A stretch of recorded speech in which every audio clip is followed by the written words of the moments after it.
Jordan hair skies, hottie toddy down in Oxford, rebels rise, cowbells ringing in Starkville all night, Rocky Top singing in that Leland light, anchor down Vandy, black and gold pride, Gamecocks crowing in Columbia loud and wide. Saturday lights, y'all know the deal. SC pride, we keep it real from the swamp to the grove. Let that crowd roll. It's water cooler talk. We talk that score. Saturday lights, y'all know the deal. SC pride, we keep it real from the swamp to the grove. Let that crowd roll. It's water cooler talk. We talk that score. Gators in the swamp, chomping all day long. Saturday nights in Death Valley, that tiger strong. So we Razorbacks, crowd calling the hogs. Blue Ridge battle Wildcats, bringing the dogs. Show me Miss Zoe, black and gold fight. Boomer Sooner running on a Saturday night. Hook 'em horns, burnt orange in the sun. 12th man standing, Aggies get it done. Saturday lights, y'all know the deal. SC pride, we keep it real from the swamp to the grove. Let that crowd roll. It's water cooler talk. We talk that score. Saturday lights, y'all know the deal. SC pride, we keep it real from the swamp to the grove. Let that crowd roll. It's water cooler talk. We talk that score.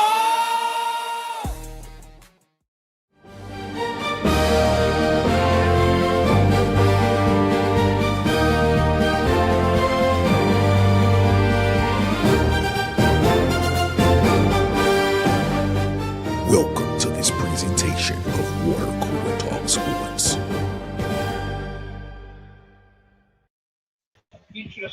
Yes, sir. Ladies and gentlemen, how y'all feeling, man? We are back around the water cooler. Thank y'all so much for rocking with us here around the water cooler. Ladies and gentlemen, my name is Nate Fraser, one half of Water Cooler Talk Sports, and the man, well, around the water cooler is where we are, one half around the water cooler. And man, you can't see him in here. I'm telling him who you are, boss man.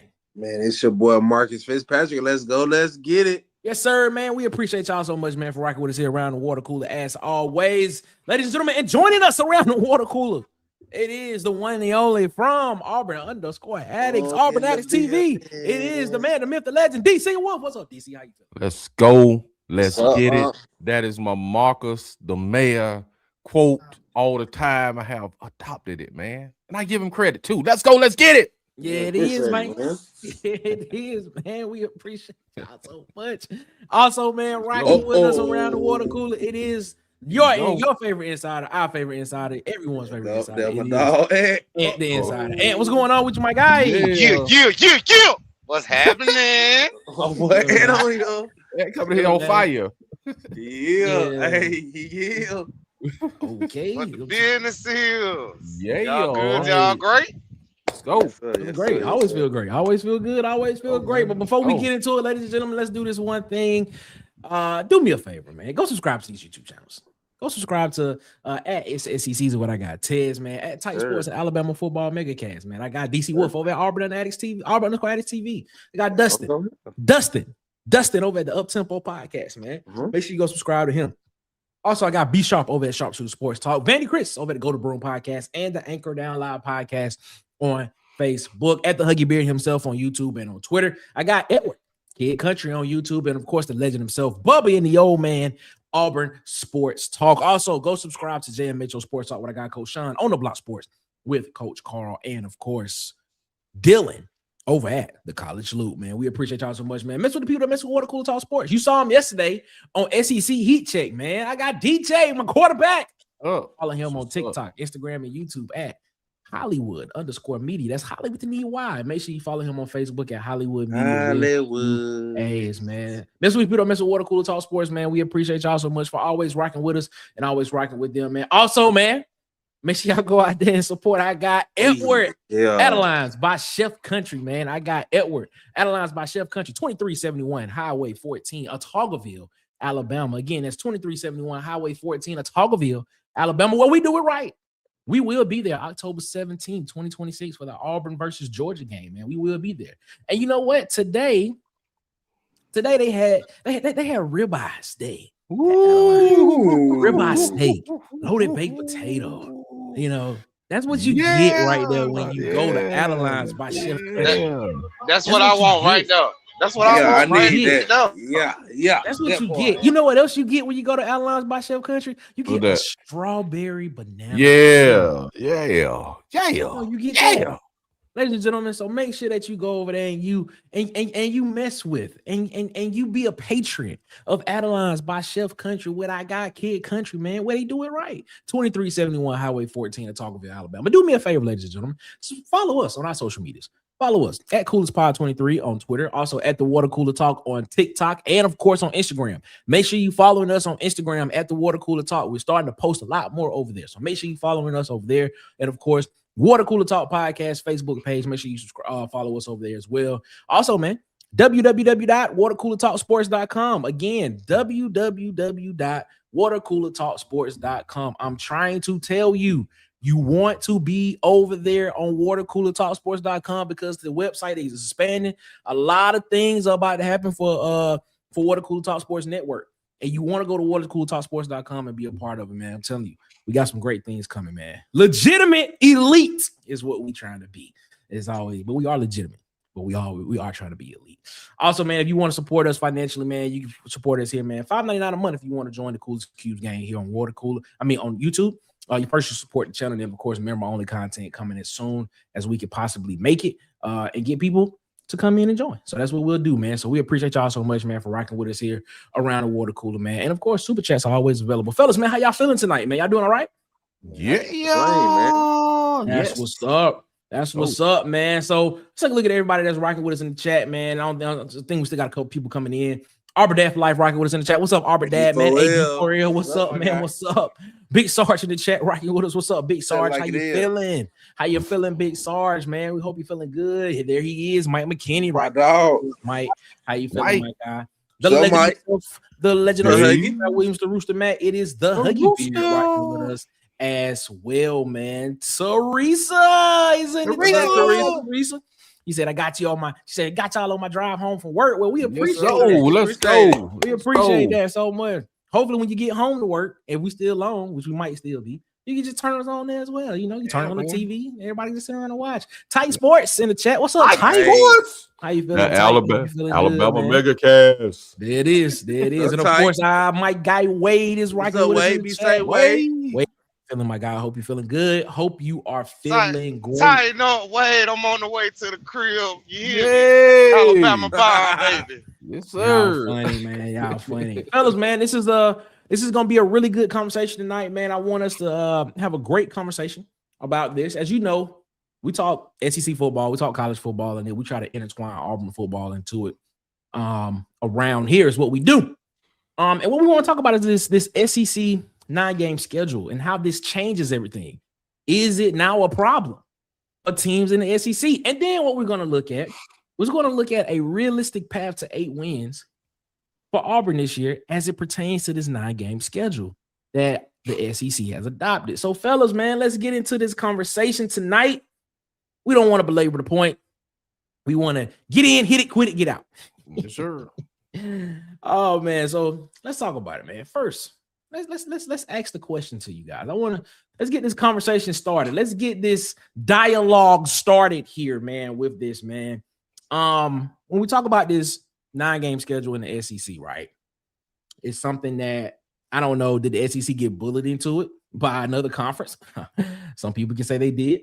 But I want to ask y'all this, man. What does this actually change for the SEC? What does it change? Does it hurt? Does it help or does it hurt the SEC more with adding an extra conference game to the schedule. I'm gonna start with DC on this. What's your thoughts?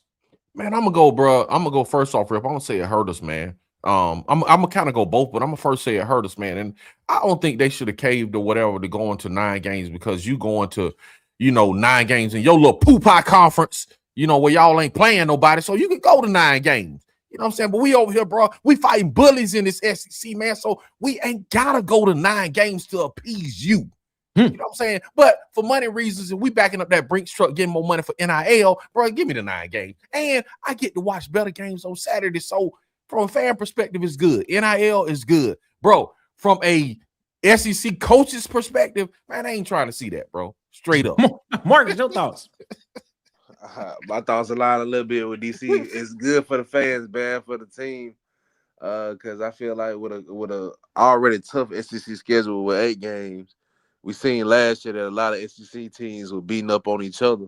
I think with 9 games, you're gonna end up seeing more of that. You're gonna see a lot of injuries later on in the season that can cause a lot of playoff runs for SEC teams with that schedule being so physical and all of that. So long term, I think it kind of hurts them with all that with an extra game added on. Okay. All right. Okay. Ed, your thoughts? Well, I agree with both of them. It's a hinder and it helps. I mean, like DC said, as far as money wise and stuff like that, that's better for the conference and how they gonna split the revenue and stuff, adding an extra game. But for the coaches and players, it's the SEC already been beating up on each other for 8 games, so now you got an extra game where you got to really strategize and keep your players healthy if you're trying to make the playoffs. The Big Ten would say y'all are being soft. That's what the Big Ten would say. The Big Ten said we already played 9 games. The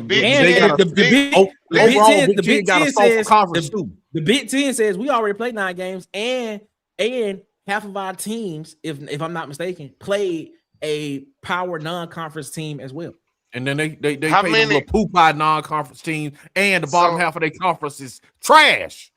How many good teams do the Big Ten they'll probably say the same thing about the SEC. How many good teams do the Big Ten got? You tell me. How many good teams does the SEC have? I mean, you vouching for them today, so I'm not vouching for them. I'm telling you what people because they ain't got number. They don't have number 2 that I see.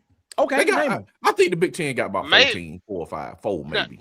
DC, they got 2 main teams and they got 2 that'll be there every other year. So what does the SEC have then? Let's name them.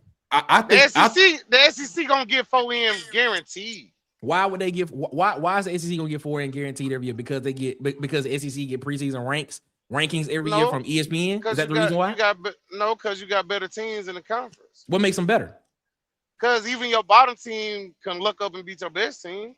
Look up. We've seen that. Okay. No, okay. you ain't Can a seeing Purdue that beat in the Big Ten, man. Can a Purdue beat Ohio State? Has a Kentucky beaten Alabama? Yes. When? I mean, it might have been a minute ago, but it's done happened. It might have been a minute ago that Purdue beat Ohio State too.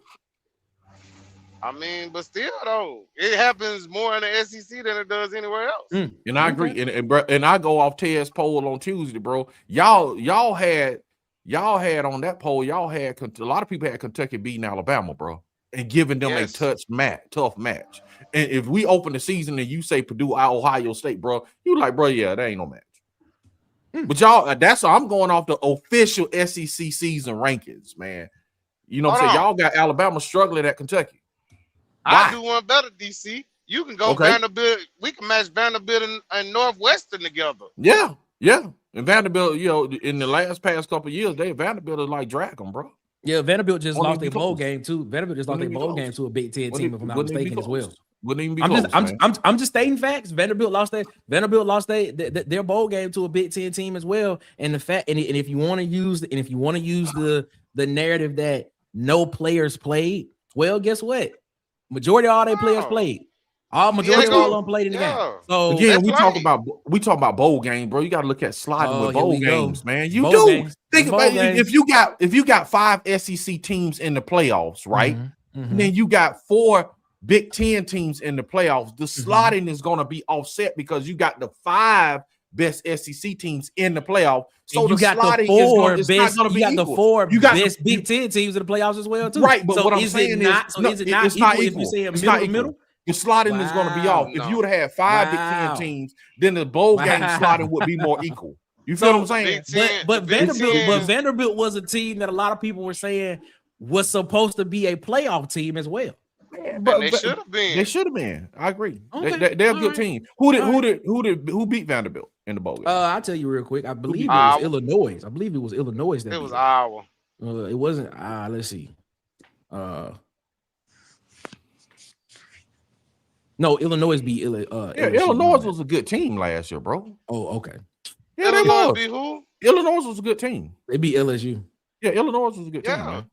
Yeah, Illinois was a good team last year, man. Okay, all right. No, I'm just saying. So Iowa. They lost to Iowa. Number 2. They lost to Iowa. Iowa beat Vandy. Iowa beat Vandy. Illinois beat LSU. That was a good matchup. I'm about to bring in a guy here, ladies and gentlemen, from Tight Sports, Alabama Football Megacast. It is Tight Sports. Tight, what's on your mind tonight, man? Hey man. Only thing I think I want to know who Notre Dame adding to their schedule because that ain't fair. Oh, here we go. Who they add to their schedule because they ain't got nobody. I agree. And then I do agree with that. Type. you know what's the sucker move here that SEC made? When all those Pac-12 teams go back to the Pac, whatever it's gonna be, and USC disappears and whoever else disappears, Oregon, man, the Big Ten gonna be looking like they're gonna have 3 teams. You take Oregon out of it, and I know they did it to match up with them, but they got an ever-changing conference. Out of the teams that were added into the Big Ten, what team in that was added to the Big Ten? Because I mean, y'all are saying Oregon. Oregon, No, correct. I didn't say that. Won the Big Ten? No, Oregon has exactly. not won. So the Big Ten. but Oregon has been in the playoffs. But has Oregon won the Big Ten? If I'm not mistaken, But they've caused problems for like Ohio State and then Michigan. If I'm not mistaken, Ohio State. If I'm not mistaken, Indiana. If I'm not mistaken, Michigan. All those teams have won the Big Ten since hold on, Nick. Hold so on, my question is, you saying they absorbed those teams, but a lot of those teams that were absorbed from the Pac-12 haven't really done anything in the Big. So basically, they did. Well, it's only been 3 years. But that's not. But no, I agree with Nick on this point. That's what I'm saying. Like, bro, it's like they didn't bring like a lot of relevancy to the Big Ten to make their conference stronger. You got Oregon came in. They the only one brought currency, bro. Yeah. USC ain't really brought nothing. You know what I'm saying? After the boy left, Washington ain't really brought nothing to the table. Yeah, you know what I'm saying? So the Big Ten overall, even with adding them, bro, that didn't like make them this strong conference, man. I think top to bottom, they won 3 national championships. And I agree with you, bro. I agree with you. When I agree with you, they're the top of their conference, bro. When you hit the playoffs, and I'm saying this, when you hit the playoffs, the top of their conference is superior. Okay. You know, regular season, I think the SEC game to game, team for team has a better conference. But bro, overall, when you hit the playoff for the last 3 years, I don't know what's gonna be this year. Last 3 years, the Big Ten has been throwing elbows, bro. So you can't say they haven't. Okay. And when you go to the playoffs, they have proven they have overall the top of their conference is better in the playoffs. Regular season, I'm taking the SEC all day as far as the conference. Okay. You know, all right. So let's move on. So we're gonna move on because we don't have that much time to keep going. So let's talk about this. We're gonna talk about which teams does it hurt more, which teams does it help the most. Let's take a look at this little graphic right here. Let's take a look at the graphic, man. We look at this graphic. This graphic here tells us it puts into perspective the teams who the 9-game schedule potentially helps, who the 9-game schedule potentially hurts. And we put this together and we want to take a look and see if you all agree with this. You look over there on the side with the green. Green means good. 9 games helps them. You're talking Texas, you're talking Georgia, Florida, Tennessee, Auburn, Oklahoma. You look at the side, the red side. The red sides mean, ooh, we got to stop right there. Yeah, we got to take a look at it. You look at the losers. The losers they're saying is Missouri, Ole Miss, Mississippi State, Arkansas, Kentucky, and South Carolina. I'm starting with you on this one, Ant. What's your thoughts on this? Do you agree with this, or do you think or do you think some people need to be switched on this list? I mean, being honest, for right now, yeah, the list is right. But I mean, this the thing. As we've seen before the 9-game schedule, you could have a Vandy pop up and be good. You could have a South Carolina be good. So, and in reality, can you really say it hurts them?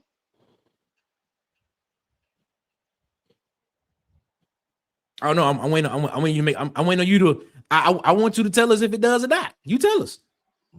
I mean, I don't think it.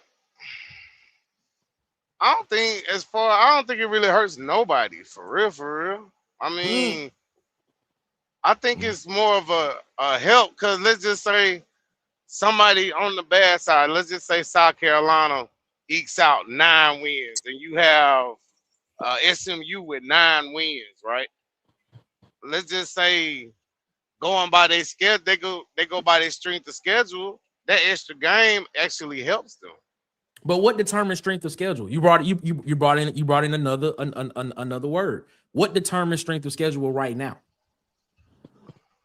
Because right now, because let's be honest. Let's be honest. The average fan, I don't know. Let's be honest. The average fan is not looking at every single roster in college football and saying, "Oh, this guy right here is a difference maker." That and even some of the people in the media talk space that talk this on for a living aren't doing that completely. Right. You are waiting for, and this is the point that I be getting to. You are waiting for the preseason rankings to come out to determine what's the strength of schedule. Yeah, Right now, the numbers that we are showing are all predictors of what a computer thinks. Right. Of what a computer thinks based on. So you got a computer that's probably just going through looking at some rosters saying, oh, this guy was this guy was this guy was this. This roster is a tough roster. So you look at this compared to what the other team's roster is, this team should win. And now when you get to preseason rankings, those preseason rankings, which is why I asked the question earlier, what determines the middle of the SEC being better than the middle of the Big Ten because of preseason rankings? When the preseason rankings come out for 2026, I promise you it's going to be 10 or 11 teams that's going to be ranked preseason from the SEC. Just being completely honest. And now because of what the Big Ten has done in the past couple of years, you may see more Big Ten teams in that preseason ranking because of what they've done. I remember a year. I remember a year Auburn was ranked. Auburn had lost 3 games in 1 year, and Auburn was ranked the number 15th team in the country for the only purpose because they were going to play Alabama, and if Alabama won that game, it would have been a talking point to give Alabama to say that they had a ranked win against they had a win against a ranked opponent. So I'm just asking the question: what determines strength of schedule? Are we all looking at every single team and saying, this is going to be a tough schedule, or are we all just looking at the brand saying, it should be easy?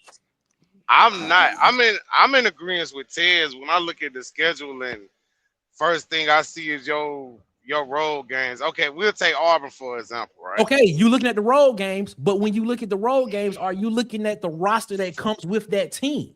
Yes, I got to. Okay, so if you're looking at the roster that comes with that team, why is Tennessee such a tough game for Auburn this year? We've talked about this ad nauseum. We don't know what their quarterback. We don't know what the quarterback situation is going to be. We don't. They're bringing in a new defensive coordinator. What we think because Jim Knowles has been good at the previous 2 stops that he's been at. That we think that they're going to bring that he's going to bring in that defense down here at Tennessee. We think the offensive line should be good because they're returning a lot of people. We don't know what they're going to have at wide receiver because the guys that was at wide receiver last year, I think 2 of them are in the NFL right now. But we do know for sure that they have a running back that can rush for 1,000 yards. We do know that. True. We do know that. So, but we don't know anything else. Everything else about that team is up in the air. But we sitting here saying it's going to be a tough game because of Neyland Stadium. Yes, Neyland. Listen. So Neyland Stadium, can we all agree? Neyland Stadium is probably a top 5 stadium in college football as far as crowd noise. But if the team suck, number one is snitches. Number one is snitches though. But number one is snitches. Okay. Anyway, besides the point that Ty trying to make, right? This is what I'm saying. And we've witnessed this. We've witnessed this at Jordan House so many times. A crowd can boost your team tremendously. You teams that you're not supposed to be to a beat because you're at home. Mm-hmm. We've seen that. And again, Neyland is a top 5 stadium in college football. You don't think the noise is going to affect the defense when they're on offense? Even though they have all these deficiencies, guess what can beat all that? Penalties. I was just asking a question. I just want you to make a point. I was just asking a question. So I mean, as far as it goes, yeah, I believe looking at your roster and the stretch and your visit and your road games, and if you have a stretch of games like our October, or when we looked at Ole Miss, how they have a Auburn and LSU, Oklahoma, Georgia, and Missouri stretch. You know what I'm saying? Like, is them the only 4 factors that I could think of as far as what will determine to make you a hard schedule. Okay. DC, your thoughts on that? Do you think any of those teams should be on the? Do you think any of those teams need to be switched, or do you agree with that list? I kind of put it back one up team. if you need me to. One put up this, and one team I would look at, man, that I really kind of talked to in depth to a person about was, and I don't think it's on here. I didn't see it. It's Florida.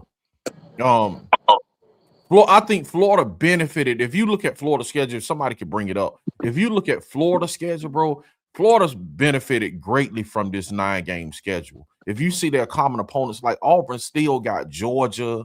Look at Auburn's at Florida's common opponents, man. That's a great graphic. It's beautiful, man. But look at their common opponents in the SEC that they get every year, bro. They don't have like they used to have like the Georgias, the Tennessee, and all those rivalries. But those were cut out. I think, man, one of their common opponents. Huh? And they got no LSU on there? No, that you see what I'm saying? When they got the 9-game schedule, like who we kept our common opponents like Alabama and Georgia. We kept those. Florida didn't. They didn't keep the LSU rivalry.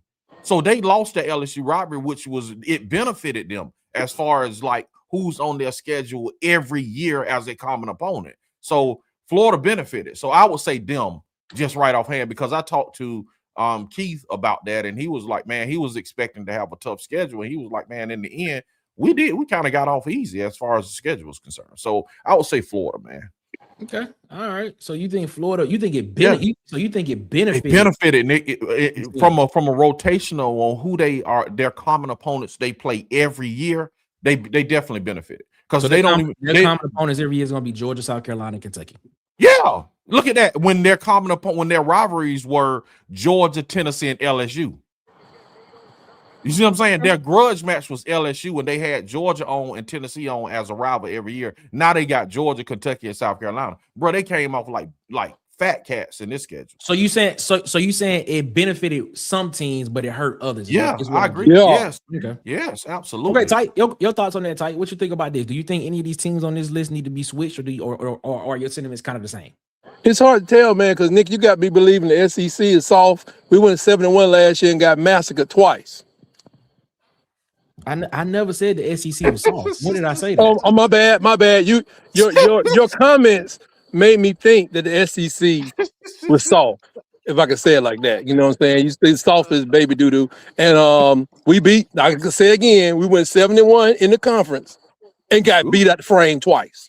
No, my sentiments is the conversation, the argument that is trying to be made is that the middle part of the SEC is just dominant against other conferences. When you look at the numbers, and the numbers tell us that's not last year. Well, I can't say the middle. I just like go off with Tight. The numbers tell us it's not the truth. When I looked at the SEC schedule against, not the truth against non-conference last year. I'm talking about the whole conference. I ain't talking about the middle. Right. When I look at the SEC conference against conferences last year, man, they did very well out of conferences compared to other conferences out of conference schedule.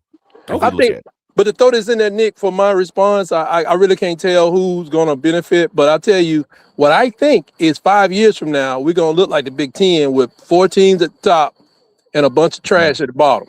I mean, Because everybody already crying about money. Everybody already crying about money. And 16 is going to be at the bottom, and they may not make it out of the bottom ever for about 20 years. My argument has always been that every conference is top heavy. That's always been my argument. I've always thought that the only reason why a lot of people won't say Minnesota is a good team is because Minnesota is not in the national it's not in the national picture. But Minnesota wins. But Minnesota wins 7-8 games a year, if I'm not mistaken. But they lose against the top in their conference, though. Exactly, just like Auburn does, just like Ole Miss was doing until recently, just like Vanderbilt, just like Tennessee was doing until recently. Just like Vanderbilt was doing until recently. The only teams in the conference the only teams in the SEC that you can say were dominant teams were Alabama, LSU, and Georgia. Those are the only teams that you can say. But a couple years from now, you may be looking at Missouri, Arkansas, Mississippi State still, or Ole Miss. I'm not sure about Ole Miss, but Florida and South Carolina could get into a situation they can't get themselves out of. My point exactly. So basically, what's the difference? So my question is, what was the difference between the Ohio States, the Penn States, the Michigans, and the rest of the conferences, and then the LSUs, the Alabamas, and the Georgias, and the rest of the SEC? We have more people flash at the top, but I will say that I think it seemed like at the time that the middle would go out and beat everybody else. Mm-hmm. I'm not sure we're going to be able to say that after this year. Mm-hmm. The middle of our conference could take some lumps upside the head. And Alabama, like I said, could be considered the middle or whatever, but us losing to Florida State does not help that point. Mm-hmm. Mm-hmm. Not at all. We're going to have to beat them by at least 20 to get some kind of relevance back.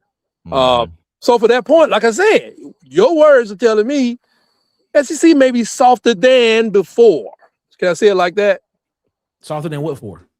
Than before Saban retired and before 2020. Yeah, and that's NIL type. That's definitely right. NIL. Exactly. But I say this: we have more rotational teams at the top. Like I agree. No, we don't. You don't have rotational. What? I agree with that. I agree with that. You had Tennessee and Florida used to be a powerhouse. Mm-hmm.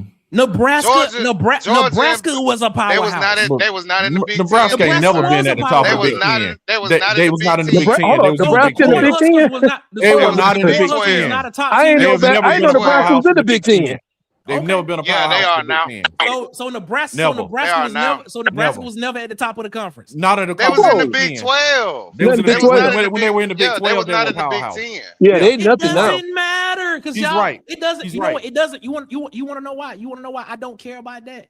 Because y'all add Oklahoma into the national championship. But they still Oklahoma is still relevant. SEC. Oklahoma's still relevant though. But that don't mean anything. Still relevant. Okay. They just went to that means nothing. They didn't win them national championships. But Texas, they just went to a playoff. Texas went to the playoff the year before that. Those are relevant teams. Nebraska has done nothing since they got in the Big Ten. Nothing. Oklahoma and Texas has not won that. They just went to the playoffs, Nick. They have not won national championships. But they just went to the playoffs, though. They have not won national championships since the early 2000s. Hey, Nick, I agree with DC. I agree with DC. The measure now is making the playoffs, man. It really is. The measure is making the playoffs. It is. Oh, now the measure is making the playoffs. Now a 12-team playoffs. When I was making this argument months ago, it wasn't that. It was just national championships. But okay. All right. You was probably talking about Auburn being in the 12, so we didn't listen that much. I mean. It talk about the goalposts get moved all the time, but it is what it is. Ladies and gentlemen, Ted has joined us around the world. What's up, Ted? How you feeling, man? I'm feeling pretty good. Can y'all hear me just fine, man? I'm in the car. Yeah, man. We hear you good. All right, man. Let's get to this. Go ahead, Ted. What's your thoughts? No, I was just about to say, carry on, man. This is great. Nah. It's all good. All right, let's get to this thing. Like, how does this, now that we've kind of talked about this and everybody's saying that it has helped some teams, it has hurt some teams when it comes to, the ninth game in the SEC. We're talking about that. That's what it has helped some teams, it has hurt some teams.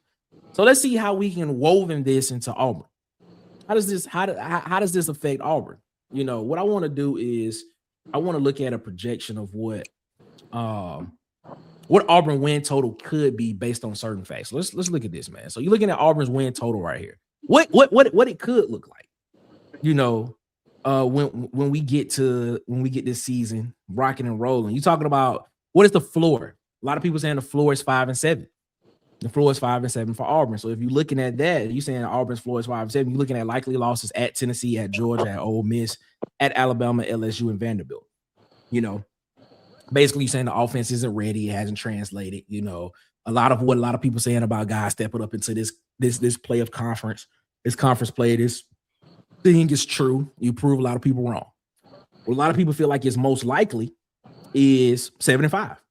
Which means you'll have losses at Tennessee, at Georgia, at Ole Miss, at Alabama, and shockingly at Mississippi State, which means that you would lose a game that you're supposed to win, and then you will beat a team that you were not expected to beat, which would be LSU in this most likely, you know, scenario. Then the ceiling, what the computer came out with was 9-3. You know, you only have 3 losses in the season, which are at Tennessee, at Georgia, and at Alabama. And then in there, you get big wins at LSU and big wins at Ole Miss. That's a smart computer. And you get a big win against Florida, you know, and things of that nature. Looking at this of what the computer is saying, which is most likely the ceiling and the floor. What's your thoughts on this? I'm starting with Tez on this. What's your thoughts? Oh man, I like this actually. Yeah, I think our ceiling is probably at the 9 to 10 game range. So I don't have an issue with that. With five being floor, 7-5 being middle of the pack. I don't have an issue with that. Because, well, I tell you what, I tell you guys why while answering a previous question that y'all had about the 9-game schedule. I think the 9-game schedule helps SEC teams. And this is why. At 7-5, how many of those 7 games are going to be ranked? You're probably going to gain an additional ranked game, and 7-5 will probably end up being a ranked season for Auburn at the end of the day. And even the 9 games, if you're saying we have a 9-game ceiling, well, we just saw the only team to lose their conference game and not move down this past season. So it looks like that the committee is putting a little bit of respect on the SEC and their strength of schedule. So that 9 games, now you're saying that maybe the 9-3 team, even without playing in their conference championship game, may be a playoff team. So yeah, I like that. I like that model, and also and for those reasons, I do think that the additional game helps the SEC at the end of the day. And your thoughts? I think that model's right. I mean, I don't see nothing that can change either one of those records. It just depends on how Auburn comes out in the season. Like, you could go 5-7, but I really can't say that we will. I think more of a 8-4, 9-3, 10-2 range. But that 9th game it will help, because then it wouldn't be a cupcake game, you know, or you don't have 2 off weeks. So you actually could gain momentum, and like Ted said, you can gain a ranking. Okay. DC. Yeah, man, looking at that beautiful presentation you put up, I think, man, most likely is like was the most likely choice. If you look at those games though, man, what was really telling, if you put Mississippi State in and LSU out, and I know they were saying you lose a game, you shouldn't win a game, you shouldn't. But if you take LSU out, put Mississippi State in that win column, man, Auburn should not lose. They should win 7 games, man. They should win. They should have a 7-game season. So I'm gonna go with that middle, man. You know what I'm saying? Okay. And Vegas is brilliant, bro, with the 7.5 on that. That is like brilliant. Man.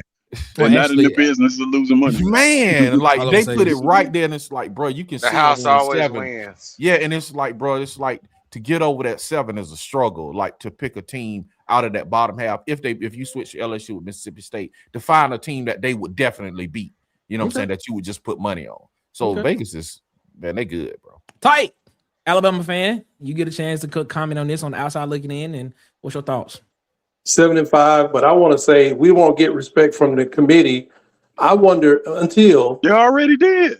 They give a 9-win SEC team, a 9-win SEC team, if they let them into the college football playoffs. That's when we know we got real respect from the committee as the conference. So 5 teams in the playoffs with one team making it that lost in their conference championship. That's not respect from the committee. That's just middle of the road. You needed 7 teams. Was Tennessee 10-2 or 9-3 the year they went? It was 10-2. 10-2. Okay. So that's all I got on that. 7-5 sounds good to me. All right. Well, you know what? It's funny that you all said it because I had the computer actually predict Auburn's schedule for the 2026 season. I had the computer. I had my proprietary information, and well, it's not proprietary. I'm just trying to put some juice on it. But I had the computer. Juice that thing, man. Juice it. Yes. I had the computer. Actually predict Auburn's schedule for the 2026 season, and this is what it did. This is what it spit out. Just this. Nobody's seeing this but me. And just so you know, I did not. This is not what I said. This is what, when I inputted the information, this is what came out of the computer right here. This is what they said. They have Auburn going 8-4 with the losses at Tennessee, at Georgia, at Ole Miss, and at Alabama. Basically saying that Auburn will go undefeated at home this year. Alabama sound about right. Or home adjacent games is what the computer said. And it gave a difficulty score out of 5 for each game, with Georgia and Alabama being the hardest games on the schedule. Tennessee and LSU right behind them. And then after that, we have Mississippi State, Ole Miss, Vanderbilt, and Florida as your games after them. I'm gonna get y'all thoughts on that right there. You see that, DC? You see that? See what, man? What do I see? What, bro? Who going see first? What? I asked DZ. What's your thoughts? Man, I'm thinking, bro, you know what I'm saying? Just like Tight coming with this Alabama stuff, bro. I don't think Alabama is going to be that difficult, man. Not as difficult as Georgia at the same level. I think LSU is going to be a little more difficult than people think. That's just me. But I'm scared of Kiffin. I don't think so. I'm just hey, man, I don't think so. I don't think so. I think, bro, it's like if we beat LSU, I will be ecstatic, man. I'll be ecstatic. But I think LSU is going to be more difficult than Alabama. That's just my take. I think LSU is going to be more difficult than Alabama this year. Why do you feel that way? Why do you feel that way? Because, I mean, if you look at one, you said Kiffin, if you look at coaching, it does matter. You don't know, it ain't hate. If you look at like Alabama, bro, you lose 2 first rounders on the offensive line, bro. You lose maybe potentially a first round quarterback 2 years in a row. You know what I'm saying? You coming off maybe starting a red shirt freshman in the SEC. You lose your front 7. You got maybe the best secondary in the conference. You know what I'm saying? That's arguable. I give you that. But, bro, the rest of that stuff, bro, and then you don't have a philosophy of running the football. You just pass happy Big 12 in it, bro. That junk ain't working. All right. So I would give LSU more currency because of, you know, just, man, if I had to take a head coach right now between Lane Kiffin and Kalen DeBoer, man, I'm taking Lane Kiffin over Kalen DeBoer. He got a lock on his jaw like a pit bull. So you would take wait. So I'll take Lane Kiffin over Kalen DeBoer, man. It is what it is. You would take the coach that has coached in a national championship game. He didn't win it. We'll give him that. He didn't win the national championship. But he coached a national championship game. Yes. And the past 2 seasons, he's won 9 games the past 2 seasons. Yeah. At least. And he's been to the college football playoff and won at least one college football playoff game. You would take the other guy over that guy. Yeah, I would take Lane Kiffin because, bro, he wasn't with his team, but again, you got to give him currency, man. This dude, look what he did at Ole Miss, man. They were 1 game away from a national championship without him. Less pressure. Less You know what I'm pressure saying? now. But that's Less one game. pressure. But Pressure what I'm means a saying, lot. you can't take that away from him either, bro. I hear the other stuff, but bro, Lane Kiffin is a heck of a coach. Now the fourth down stuff, I can't stand it. You know what I'm saying? I And can't I'll stand and it, I'll bro. say and I'll say this: Ole Miss did beat the but team that they lost to in the regular season without him being the head coach. yeah, but what I'm saying, Well, but you can't take away that is what he built. He put all of that in place, bro. When you put stuff in place for like he put it in place, the offensive coordinator was still there and can run what they were running. So now we'll this year we'll see what Ole Miss is without Lane Kiffin, bro. But you can't take that away what he built and put into that program. So to your point, does Ron Zook deserve two national championship? I think Ron Zook deserves some credit because of and I've always said this. I'm gonna shock you. Ron Zook, bro, was the catalyst to Florida being that great and having those championships because they were the recruiters and they put the roster together. True. So yeah, he deserves lot of. I've said this before. I know I'm shocking you, but I said this before. Ron Zook does not get the credit he deserves. He might not be a great coach, but man, a heck of a recruiter, bro. He assembled that talent for Urban Meyer. So yes, he deserves a lot of credit, bro. But what has LSU lost? But what has LSU gained, bro? No, what have they lost? They lost Nussmeier, they lost tackles, they lost receivers. I mean, I think Lane Kiffin needs like 1 or 2 years to put it together. You know, that's all I'm saying. Oh man, they're gonna put that whipstick on Alabama when they play on. All right. Ted, your thoughts on that, man? What's your thoughts on what the computer said? 8-4 for Auburn this upcoming season, 2026. Oh man, I can't argue with it. I look at computer results as just a measure of just like metrics and numbers and things like that. So I think that's basically telling us like these are the games that we should win. Like on paper, we should win these football games, these 8 football games, and on paper we should lose those 4 football games. But the computer doesn't have emotion, so it doesn't know how big of a rivalry the Iron Bowl is. It doesn't grasp that for real, and what it means to actually beat that team across the state. So those things aren't factored in there. But like on paper, of those 8 games, the 4 losses, you got Georgia, Alabama, at Tennessee. What was the other one? Was it Ole Miss? It was at Ole Miss. Yes, I'll put it back over you. Yeah, it was Georgia. It was Tennessee. It was at Tennessee, at Georgia, at Ole Miss, and at Alabama. Yeah. So like, I mean, realistically, those are 4 very losable games. You're talking about not according to DC. Well, you're talking about 1, 2, 3, 3 playoff teams and a possible. Yeah, that you can walk out there and lose those football games. That's what I'm saying. On paper, those teams should be better than us. But so I'm not mad at how the computer folded. If our season went like that, I mean, I'd be pissed we ain't beat Alabama or Georgia. But considering we just had 5 games, 6 games, 5 games, yeah, that I would take. Those are the teams we're supposed to beat right there. Okay. So I gotta ask you a question, Nick. Did you use a Tandy computer or is this a Commodore? Man, you hilarious, man. You are hilarious. It matters. It matters. It matters. You are hilarious. Funny, bro. You are hilarious. I'm not gonna win. That's a good one, Type. That's a good one. That's hilarious, man. That is funny. Now you typewriter. That's what I did. I used to typewriter. I told the typewriter to come. Hey, was it an IBM? Or was it was the one. It was the one that they used in Hidden Figures. So the same ones that they used. I was the same. I used that exact computer. It was an Oregon Trail on it. Hey man, Oregon Trail used to be the game, man. It was the only game. It was the only game. Yes. All right, man. I mean.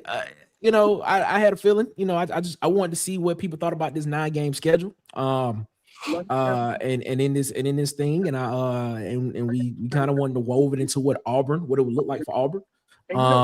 And things of that nature. And we kind of looked at both of them. And I just got one more that if y'all want to take a look at it, man. This one is not a complete one, but I'm gonna show it anyway, just kind of give you a idea of what there of what it's saying that the schedules could look like, because if I'm not mistaken, I think Florida should be ranked a little bit higher on here, actually a lot higher than what they are. But they just kind of ranked the schedules for 2026 difficulty in rankings, and as you can see, they have Auburn ranked as the 12th. You get when you do these models, you get different numbers for each one. And one I did have Florida ranked the 3rd toughest schedule. This one has Florida ranked the 14th easiest schedule. Because as you can tell, the easiest at the top, the hardest at the bottom. It's saying Kentucky is the hardest schedule. Good. And so you're looking at this and you saying, Auburn, but this one right here is kind of in line with where Auburn was, because the one before this one had Auburn ranked as the 3rd. It's the 4th. And they have Auburn ranked as the 5th in the conference right here. So you're just kind of looking at what they are saying that each team is gonna go through when it comes to scheduling. And Auburn is kind of on that tier of being into where it's a tough to almost very tough schedule. So on that cusp there. So, it'll be interesting to see exactly what it is. And Alabama's right above them, tight, right there. Very tough schedule. Almost on the verge of being a very tough schedule for Alabama. So thank God. At least we ain't in the red. But this is the thing, though. This is the thing. We don't know these things because of the fact everybody does not look at every single roster and look at it and compare it to what it could be. They're not doing that. What's going to happen is I cannot wait until these preseason rankings come out and see how biased they are, in my opinion, because I think they are kind of biased to a degree. All right, fellas, man. This is great. Me and Ant was supposed to be having. I was up. He come. All right. So, ladies and gentlemen, y'all gotta allow us a little bit of a moment here because Ant wants to debate Lenore Sellers so bad. So I told I give him 10 minutes to make his point, and we let y'all decide what y'all think about this. So okay. Ant, the floor is yours. You make it. I wasn't ready yet. What you mean you wasn't ready? You come said on, yesterday man. on the Come show on. you was ready. Okay, You stay ready. You ain't got to get ready. You stay ready. You ain't got to get ready. I ain't got it. You right, Tyke. You so right. Let's go. There was a statement made by Ant. There was a statement. You got this, Ant. Yesterday. You got it. Let's go. You got this, Ant. There was a statement made by Ant yesterday. And you know what? You know what I want to do? Ant. Yes, sir. You know what I want to do? This is what I'm gonna do real quick. I'm gonna do this because I want people to understand where this. Here come the magic. So yes, so the link in my profile. I put out an article stating the best and worst QB situations on watercoolertalksports.com. If you haven't read that article, go read that article. Good God, who is that? Who is that? I don't know. It may have been had to be the Alabama fan. I'm sorry, we still playing March Madness over here today. I'm sorry. Y'all losing, so it don't even matter. This guy. We up by 2. What you talking about?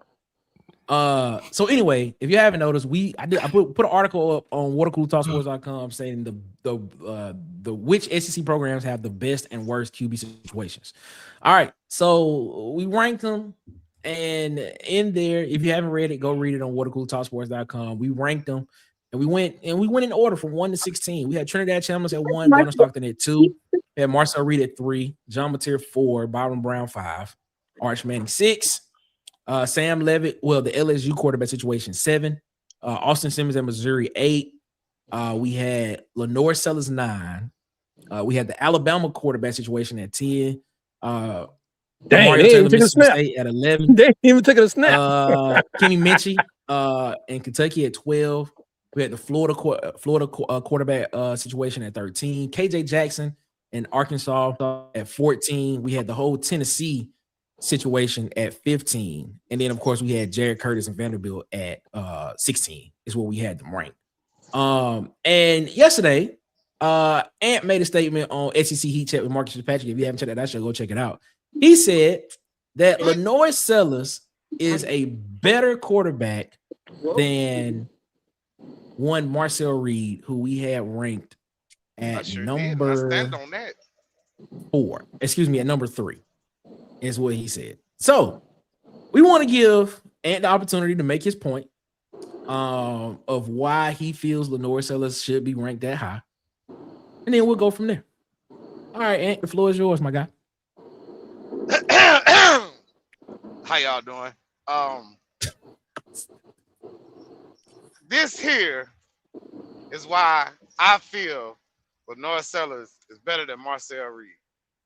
Not saying he's gonna win the Heisman, not saying none of that stuff, but he is better because of his OC situation now, because South Carolina has helped him and got a piece of a line together for him. And as you can see, with the sorry coordinator he had for the past 2 years, with a piece of a line, Lenore Sellers was in the Heisman talk.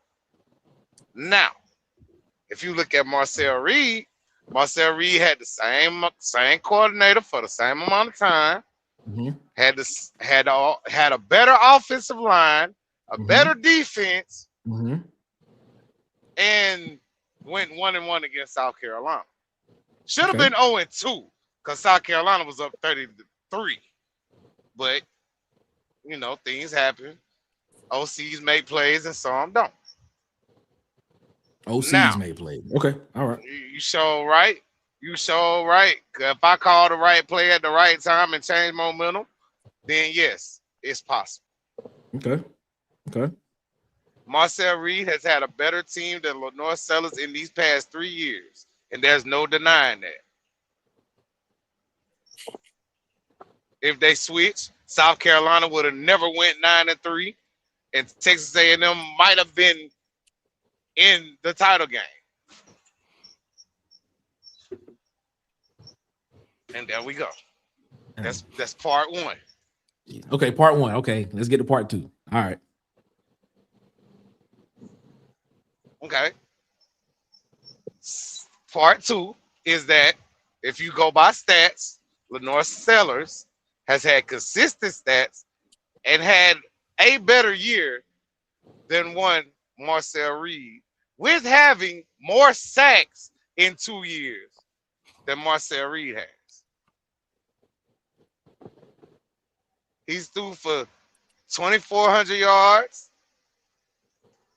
My friend, hold on. I was ready tonight. Let me, y'all hear that? I got a paper ready. Sellers in 25, which was a bad year. You know, it's okay though. Threw for 2,437 passing yards, 13 touchdowns with 8 interceptions, ran for 270 rushing yards with 5 touchdowns, 42 sacks, 42. Let's keep this in mind. Dang. And he had a concussion against Vanderbilt. Okay. Now, Marcel Reed, stats were better. I'm not going to sit here and say he wasn't. Marcel Reed threw for 3,169 passing yards with 25 touchdowns and 12 interceptions. Had 493 rushing yards with 6 touchdowns and only 17 sacks with no injuries. Good Lord, what was the question again? I forgot, to be honest with you, because we go ahead. I mean, I'm just saying, okay, this year, Lenore Sellers had no help, no offensive line, no none of that. Now, if you look at the 24 stats, he was better than Marcel Reed. And still almost had 35 sacks against him. But you also forgot Marcel Reed was not the starter the entire season because he only threw for like 1,800 yards that year in 2024. Lenore Sellers was the starter for the whole season and only threw for 2,500 yards. So basically, you telling me, so basically, you telling me, and the biggest difference from Lenore Sellers' year when we were saying South Carolina should be a playoff team to this past season was his rushing yards. And read what the rushing yards were for Lenore Sellers in 2024. If I'm not mistaken, he had over 600 yards rushing. Yeah, 600. What did you? What did you? 650. What did you say? What did you say his rushing yards were for this past season? 270. Yeah. Every other metric of Lenore Sellers was either the same or less than 2,500 yards in 2024, 2,400 yards in 2025. What was it? 13 touchdowns in 2025, 18 touchdowns in 2024. He had a 60% completion percentage in 2025. In 2024, excuse me, in 2025. He had a 65% completion percentage in 2024. So when you come to the passing game, that he's the same around. He hasn't broken 2,700 yards. Peyton Thorne did that and missed the whole game and a half. Peyton Thorne. What's the difference? What is the difference between what he did in 1 year and another? Where's his strength? It's running the ball. If he is the dual threat that's supposed to help his team win, why aren't you calling more running plays for your quarterback? Because apparently that's what helped get you those extra wins. Those 400 yards apparently were worth 4 or 5 more wins for South Carolina last year. Mm-hmm. So how is he better than Marcel Reed? And Marcel Reed didn't even start in 4.5 games in 2024. Lenore Sellers should have transferred. Exactly. My point. Exactly. If y'all just listening, bro, I'm taking Lenore Sellers. Why?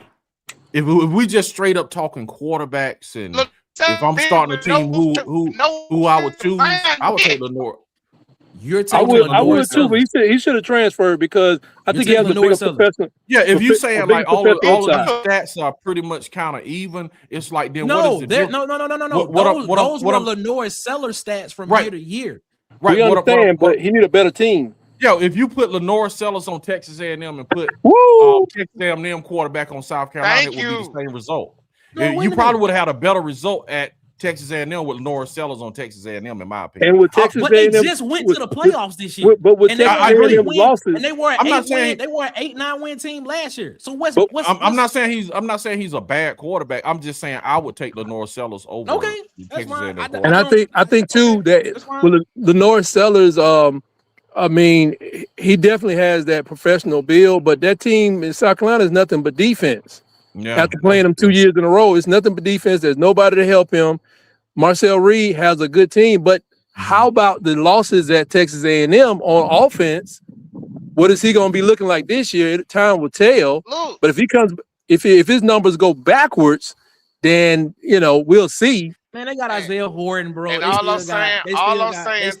still got Terry Bussey there. Like only person that they lost was Mario Craver on that wide receiver. No, they did not. Mario Craver is gone. Terry Bussey is still there. Mario Craver is at Texas A&M. Concepcion is gone. That's my bad. Casey Concepcion is gone. It's who's gone. Mario Craver is still there. My bad. Trying to help. No, let me make my point. If I'm wrong, I'll admit I'm wrong. You ain't gotta help me. I don't need no help. Get him, man. Get him, man. Get him, man. You gotta add. You got. I told you I was ready now. I was ready. You got him in the corner. Hold on. Him in the corner. Listen. So listen at the receivers. Go to the head. He had. Go to the head. Listen at the receivers you just said he had. Concepcion and Mario Craver. And Lenore Sellers had Nick Harvey. Who everybody says did you say Nick Sable's playing wide receiver? Who everybody says is a premier wide receiver in the league. Not to mention the year when they won 9 games. But he had two, Nick. He had Rocket Sanders on that team. He had a whole defensive line that went in the NFL draft the year after that 9-win season. He lost a lot. I give you that. I give you that. But I'm not saying he needs help. He needs help. The year before that, those guys were not at Texas A&M the year before that when Marcel was the quarterback. Yes, they were. You still had Bussy, and you still had a five defense. Texas A&M. Was not at Texas A&M. You had Bussy, you had Le'Veon Moss, and you had a 5 defense. Nick Anderson wasn't even a factor. He transferred to LSU. Now your defense was still better. Get your guard up, Nick. Get your guard up, Nick. Know your facts before you get on here. Hey, yo, Somebody stop. throw the Hey, yo, dang stop. towel. He did not have the So same type of listen, production. listen. He did not have the same type of production that he had this past season in 2024. Stop. DC, it. you And not if gonna throw the say towel? that, and if you DC, say I throw the didn't towel. say it. you I sound foolish. I never DC, throw said the that. towel in. That's not what I You said. sound foolish. That's exactly That's not what you I said. That is what No, you I said. did not. That I is said what he you had said. a better That is what you defense. said. They had the same defense. Bro, They had the same defensive stars. Yes. South Carolina Yes, they had did. South Carolina whole front seven got drafted in the NFL. What are you Okay, and talking about? Texas A&M still had What are you that. talking about? They had the same. They had the same thing, and they had similar records. But What they are don't you have no talking offense. about? They don't have offensive weapons like Texas Rocky A&M. Sanders was the running. Rocky Sanders transferred from Arkansas No, to they South did Carolina not. to be the running back. They surely did. Le'Veon Moss And was hurt Texas A&M majority had of the year. Le'Veon Moss and Le'Veon Moss was and hurt the other majority of running the year. He was hurt majority of the back. year. Okay, they had two. He was hurt majority of They had last two year. running So backs. Rocky Sanders was the better running back. He was the one that produced more. What's your point? My point What's is your that man point? is getting coached by that dude's son, and that dude is in over his head. What's your point, Ant? For you to sit here and say that he had the same production, he did What's not. his name, Clint? What's his name? What's his name, DC? Who that? The coach at South Carolina. Beamer. Yeah, Beamer. I'll take Elko over Beamer. I got Ant back on this one. I'll agree with that. But at the same time, I'll take Klein over over Shula. For sure. But Yeah. Shula What are you was the saying, offensive Nick? coordinator of the year. They went 9-3. So No, what? he And wasn't. they was No, he wasn't. decent and No, No, he he He was wasn't. the offensive. They- He was the and offensive they analyst fired him. that was And working they with the fired him. quarterbacks. And they fired him. they fired him. No, the offensive He coordinator was that there year. in 2024. He was No, the he offensive wasn't the coordinator. offensive Somebody look it coordinator. up. No, Somebody he look got it there in up. 25. Somebody Now- Google it. That guy went Somebody to Google Nebraska. it. He went He got to there in Nebraska. 25. The offensive Offensive analyst coordinator working with the quarterbacks. Yes, he was. What I'm saying, he wasn't the offensive coordinator. The He offensive was the coordinator offensive left. analyst. This is what I But said. He was working the with the offensive quarterbacks. coordinator left and went to Nebraska. That's why they went down. But he was Right. the offensive analyst working with the quarterbacks. But he wasn't the offensive coordinator though. That That's don't mean that's he why. was still Mike That's why. working with- He was still that's working why Mike with the- them Shula is for every day. recruiting only. He is for recruiting Yeah, only. That's the name that's for why their recruiting. I'm production telling went you. down. That's why Okay. their production went down. The offensive coordinator went to Nebraska, and then He they held named down Mike Cam. And that's Shula all. offensive And that's Mike Shula But Mike destroyed Shula Cam was Newton's still career. in the room with Lenore Sellers in the year that they won 9 games. What's that? What now? He was still in the room with Lenore Sellers the year they Yeah, but won he 9 wasn't the games. OC though. He But He wasn't. that wasn't don't mean OC. nothing. That means Kim everything. Austin was still in the room with Payne Thorne with It Jackson means Arnold. Him. everything though. It means It everything. means a lot. Okay, He's not Because calling Mike- plays. Mike Shula destroyed the great Cam Newton's career. you're right. You're right. You're right. You're right. You're correct. You're correct, man. But for you to sit here and say that, it just because it went down because of the offensive coordinator. He was still in the building the year the year before when they went 9-3 when they went on 9 games. There's But Mike proof of Shula- it. Bro, Mike when you Shula- change offense, He wasn't calling bro, they went plays. from Yeah. what was the guy name, man? I don't Satterfield. know, It was and I really Satterfield. don't care. It was Satterfield. Right, yeah, Satterfield. Yeah. Satterfield was the offensive coordinator. If you go from it's been a big difference, man, going from what's the head coach that's at the Cleveland Brown that was at Georgia. Going offensive coordinators matter, man. You look at Yes, it does. what's the offensive coordinator at Cleveland now? That was at Georgia. They won a national championships with. So going from him, okay, but going from him to Man. Bobo, bro. One thing. Going to him to Bobo, bro, is a difference. Mike Shula is still Bro. calling them plays for Larry Zonka and Mercury Morris. He destroyed All I'm Cam saying Newton's is, career. if He offensive running his coordinators daddy matter, offense in offensive 1974. matters, man. In 2026, Mike Shula is a horrible offensive coordinator. If Horrible. offensive coordinators matter, then why did Auburn go 8-5 the year after they won the national championship? Gus Malzahn still the offensive That was more coordinator. personnel, though. That was more but Lenore it's different. Lenore Sellers is not one of it. Lenore Sellers is not one of the premier, one of the big body quarterbacks that we say has similarity to what that quarterback was on that Auburn team. Yeah, but personnel the offense is does different. matter. Come on, man. He got Like, it's like the pick Texas argument. A&M guy Pick has. argument. I'm just saying he has personnel does matter too. Offensive coordinator Pick an matters. argument, man. All those Pick an things argument. matter. If you're gonna say the offensive coordinator matters, then why did that happen at Auburn? Then? If you're gonna Because say the it matters, person then that they why did lost happen the whole offensive line, they lost Cam Newton. Yeah, but So- but Lenore Sellers was still there. Lost the at golf. South Carolina.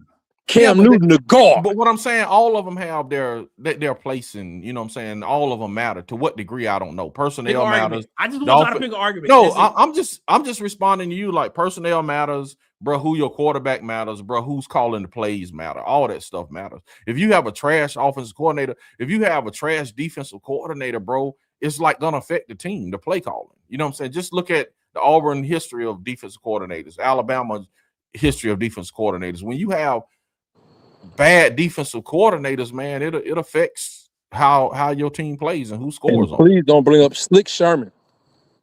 Yeah, you know what I'm saying. And then think about it. Alabama, they like got rid of Pete Golden and got a new defensive coordinator. When you know, so I think it matters. To what degree, I don't know, but it does. All right, it is what it is. You know. All right, I hear what y'all saying. I hear what Ding y'all ding saying. ding ding ding ding. It's cool. It's cool. All right, man. We about to get up out of here, man. We appreciate that. Ant got TKO. Ant got TKO, I think. Anyway, he dropped out. He'll probably drop back. He'll probably drop back in. He got TKO. I'm talking about in the debate. He got a TKO. It wasn't a KO, but it was TKO. I want to do this. I want to do this. I think I saw it just pop up, but I'm gonna pop it up. This is the last thing we're gonna do. Okay. Last thing we're gonna do. Then we're gonna get out of here. Okay.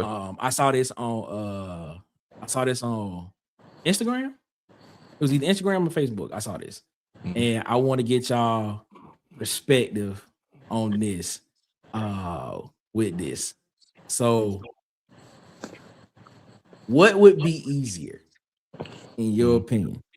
Hit a 3-pointer in an NBA game, get a hit in an MLB game, or gain a yard in an NFL game? Gain a yard in an NFL game. Oh wow. Gain a yard in an NFL game. So gaining a yard in the NFL would be easier than hitting the 3-pointer. Or yes. I would give you hitting the ML you ain't getting the B. You ain't doing B, bro. Nick, you're not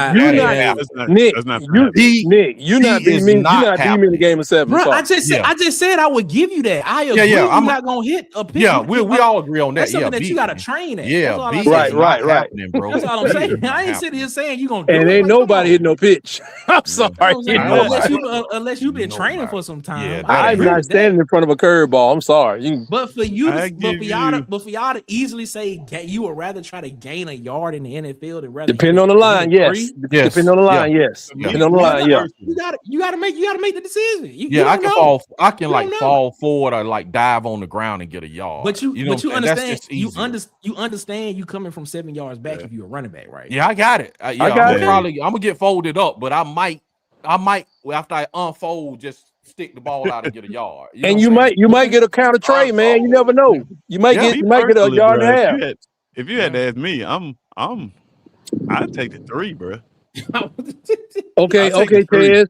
In a game, I got a better camera. In a game. Yeah, if I'm open in the corner, I'm taking that 3. From now on, Tez, I'm calling you Tony Kukoc. I'm calling you Tony Kukoc. So they're gonna lock in on you. Gaining the yard in the NFL is a lot harder than what you think it is. Exactly. So What if you have a good line?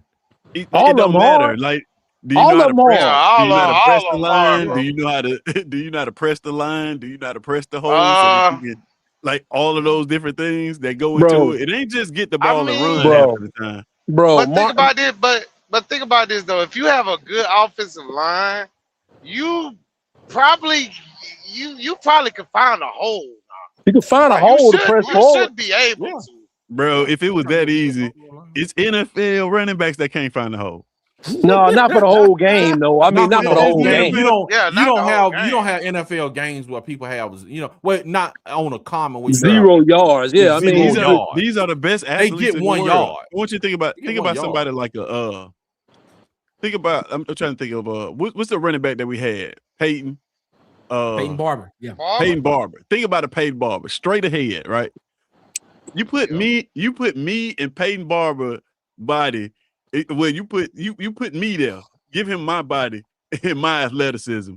He's not gaining a yard. He's not looking for it's a lot tougher than you think it is, bro. It's a lot more to go into it and just run. Bro, Vinny tested Verdi can get 1 yard. He was in the NFL. You see what I'm saying? Benny Testaverde is like what 6'4". Yeah, but he can get 1 yard though. Yeah, and he's always bench Tom 40 Brady yards, got 40 1 pounds. yard. The Tom great Ben Brady got Testaverde is 1 going to the yard, Hall of bro. Fame, brother. He's the Hall of Fame quarterback. Yeah, I'm Tom sorry. Brady got 1 yard. Come on, Tyke. Come on, Tyke. Think about it though. Yeah. Tom Have Brady you ever looked at his 1 stat? yard. He got Matt Ryan like that. Like this. He's good. Benny Testaverde is not going to the Hall of Fame. He got Matt Ryan type stats. Yeah, stat wise, he's Matt Ryan stats. He's Matt Ryan stats. What you talking about? Yeah. You about to look at it. He just You ain't about to won look at nothing. it. He just You ain't about to won look at nothing.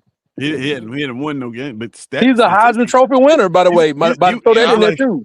He got a Heisman Trophy. He has 46,000 yards, 275 touchdowns, 267 interceptions. Bro, come on, stop That's a lot, it, bro. man. Stop it. That's a lot. Let's see what Matt Ryan got. Matt Ryan, stats. 51? 51? Yeah. Yeah. 50. Matt Hey, Ryan is 62,000, about to hit 63, 381 it ain't won nothing. It ain't won nothing. 183 interceptions. Tight. He beat that man by almost 20,000 yards. Benny Testaverde was like the perfect fantasy football quarterback. Stop. Yes, it, he man. was. Stop. Yes, he was. He was a stat stuffer, Stop man. it. Serious. So You ain't- let's And do it's it. slightly different era. You ain't not about to sit here and tell me Benny Testaverde is got. I'm looking at the stats. He got just as many interceptions as he does touchdowns, and Matt Ryan's interception to touchdown ratio is almost half, and he got almost 20,000 more passing yards. And he was throwing to Julio Jones and the 2 other receivers. Now we got to add that to it. Okay, Ain't Doug Flutie in the Hall of Fame? gotta add that to it. Yeah, well, I don't know. I'm not sure. No, College Football Hall of Fame, yes. Heisman Trophy winner, by the way. So let's do a risk. But I just don't think Ted's like a 3-pointer, 23-9, 23 feet 9 inches. It's hard, especially when you got somebody athletic 6'2" standing in front of you. It's you and that guy. That guy is not going to let you beat him. Okay, and it's the same thing. It's the same thing gonna happen when you got a 6'2". What if it's you and I got 6 people in front of me. I got 6 people in front of me helping me. Bro, tight. Right up the middle. And Let's think about this. Let's do a risk assessment on this. Let's say you fail at all of these, right? Let's say you don't get your hit. You just strike out. You go home. I'm not going to that plate. I'm not going to the plate, so forget that. I'm not going to say I missed that 3-pointer, right? I'm not going to the plate. I put my head down and I go home. If I don't get that yard, that might be my last time running. Bro, give me the 3-pointer, man. Well, if you scared, say you scared. That's different. I am. If you scared, say you scared. NFL game and try to get a yard. And I see where NFL running backs struggle to find where to run. My big butt gonna do my best, Jerome Bettis what's called impersonation, and I'm gonna shoot for somebody's knees. I'm going through somebody's leg. I hope they paying you a lot. You ain't even put no prize up there. You just volunteering for a broken collarbone for free. You do not have the quick feet that Jerome Bettis had. Come on. I'm just saying, I can dance. I get in there for a yard. I'm sorry. He went fast, but he was quick. He was quick. I take that 3-pointer, man. If I had to, I'd probably go for. Because they're not even gonna check me. I'm going for the yard. Now I'm going for the yard behind the Pittsburgh Steelers line. I am not taking that yard behind the Carolina Panthers. Not no way, no how. It depends on who your offensive line is, and then this is the question with the 3-pointer. Are we talking about we just standing in the corner wide open, or are we being checked by? It doesn't matter. Carolina Panthers will leave me in traction in one play. It matters if I'm wide open. If you just saying you a wide open 3, I'm gonna take the 3. I'll take the 3. If I'm wide open, you see what I'm saying? But if you got it. Yeah, if or they just trying to win the game. What's the best offense? I'm gonna be wide open. If I got an NBA player checking me, bro, I'm taking the yard, bro. I'm taking the yard because look, wow, like the Seattle. Let's say Seattle. Who got the best offense in the NBA? Like Tight say, you got help, bro. You got people in front. You got help, man. You got help. That pick ain't gonna help you if you short. It ain't gonna help you at all. All right. I think y'all really discounting. I think y'all really discounting. Y'all discounting running back. I think y'all really discounting how fast front sevens in the NFL, how fast those 300+ pound dudes can But you got fast guys on the NFL offensive line that's blocking for you, though. I might do a tush push. I could do a tush push. I'm gonna get a concussion, but might do a tush push. I don't know. You don't know about that type. If they say, okay, if it's $1 million on the line, which one y'all doing? I'm not taking my chance on my jump shot. I'm shooting three. So look, Now, I look if at you it. ain't I got look no at it. jumper, then I understand. But That's I think I exactly. can make that But see, three. like I said, who is somebody checking you? Or are you just wide open? Is the Yeah. question. It don't matter, bro. Yeah, It if don't Giannis matter. kicking you the Bro, ball, if Michael Jordan on defense in his prime, you not getting that off, dog. you don't You even not need getting that. off. You got Marcus Smart out there, That's Yeah, why man. I asked. That's You why not I asked, getting no does the other three off. team know about You the not getting does no the other three team off know about against the no bet? NBA player, bro. You not getting no getting three shot off against Steph Curry. Steph Curry Yeah, gonna rip the you ball not from getting you no three off and do a against no layup. legit NBA And you player. not, and you probably won't get a yard. not happening. Travell said it right here. Travell said there was a game where Barry Sanders had 0 yards in the playoffs. Yeah, but that's what I said. I said I and he didn't was say. I one said of the best right, but I running just backs to said ever play the game. that's not common though. That's what I said. It's That's not common. And it's not That's- common. I'm It's saying not it's not common for common, somebody. bro. It's not common for somebody to miss to not make a 3-pointer in a game. Yes, it is. Yeah, bro. For just a lay person or What? just an NBA defender. NBA people miss it. Go But you a 0 lay for person going 9. against NFL athletes. Yeah, but I got people blocking for me though. Oh my God. Okay. You see what I'm saying? I got help, Bro, I got help. if I'm it was tight if on it that, was bro. that easy, Again, man. if I was wide open and it's a wide open three, yes, I would take the three. That's Bro, what I'm I saying. wouldn't even try to do I wouldn't even try to do a bunt in the major leagues. Let me tell you, because I'm not standing at that plate. I'm sorry. No, I'm man. not take the bunt. Take the bunt. No, I'm not taking Think no about bunt. how many games. Think about how many games were lost. Just think about it. Michigan is Just think taking it about off.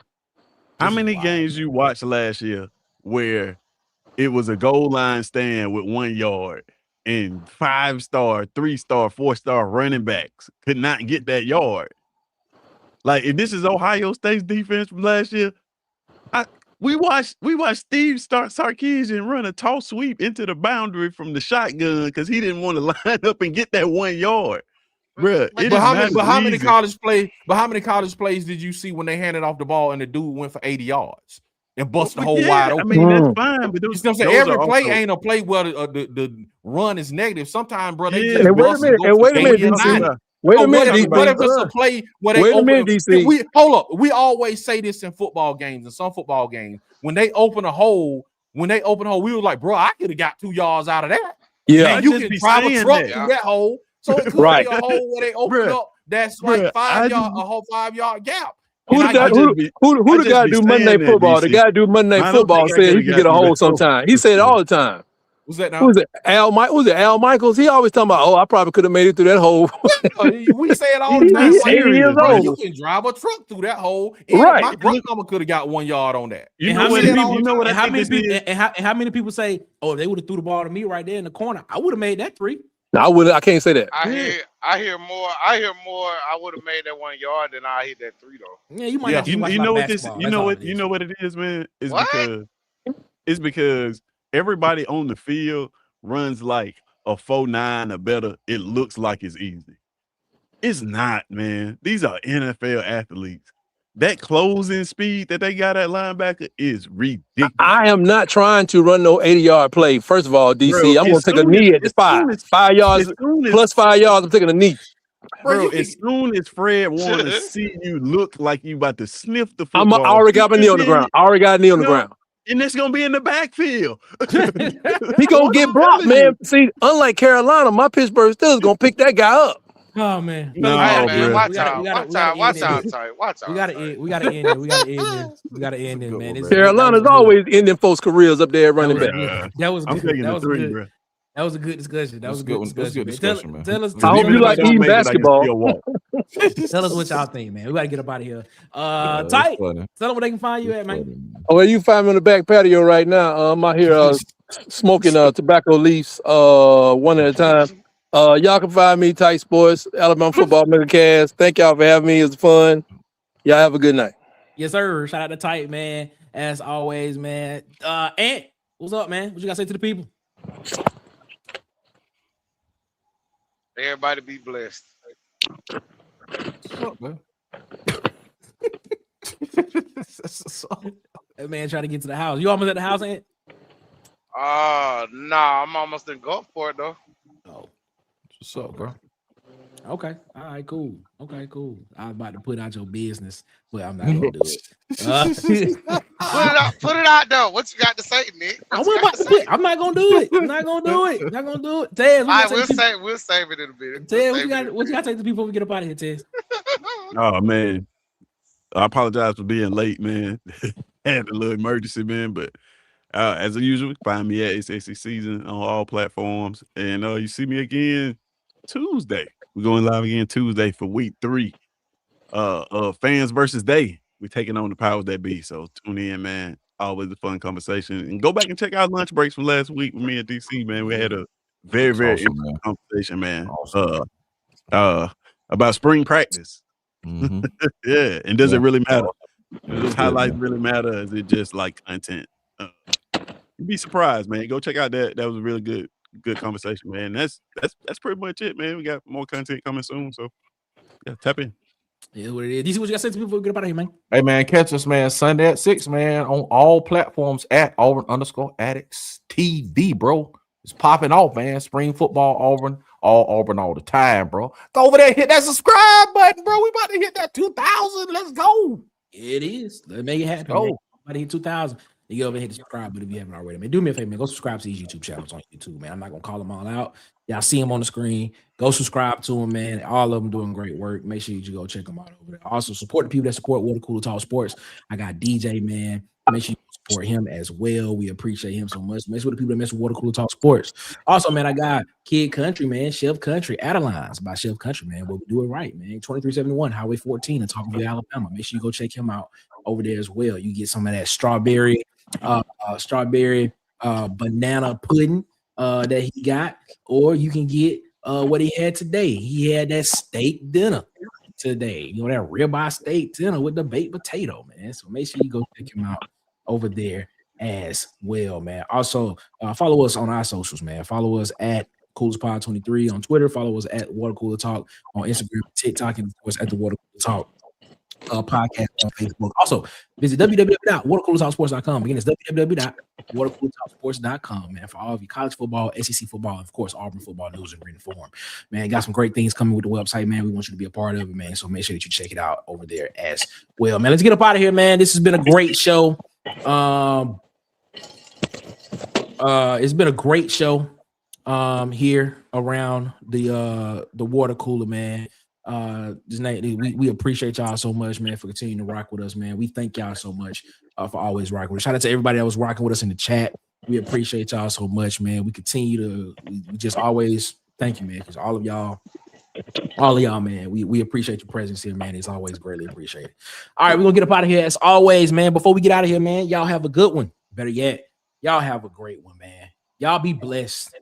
Make sure you keep the man upstairs. Make sure you get the man upstairs above his, because he deserves all the praise and all of the glory that he does, man. Yes, he does. And until next week, 8 p.m. Eastern, 7 p.m. Central on Monday, we'll be back around the water cooler, talking some more college sports and some more SEC football and Auburn football, man. We appreciate y'all so much, man, for rocking with us as always. Y'all be blessed.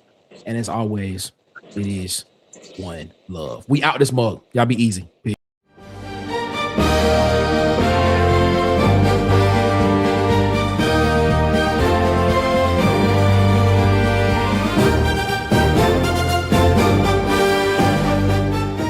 This has been a presentation of Water Cooler Talk Sports.